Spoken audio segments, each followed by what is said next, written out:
1979. And I was shocked and I was appalled by some of the elements of that.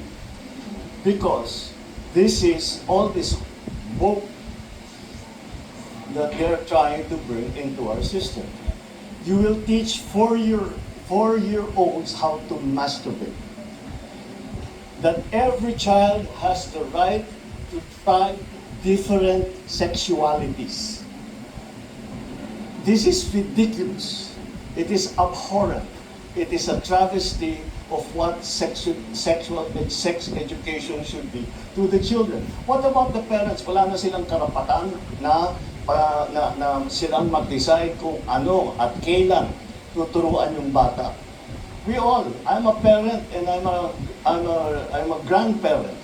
So I feel very strongly about this. So, let me be very, very clear. I still believe that sex education, in terms of teaching kids the anatomy of the reproductive systems of male and females, is extremely important.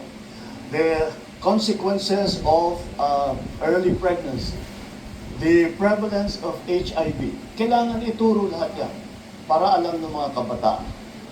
Pero yung mga sinama nila na mga woke na absurdities are abhorrent to me.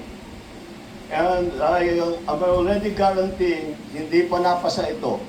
Pero if this bill is passed in that form, I guarantee all parents, teachers, and children, I will immediately veto it.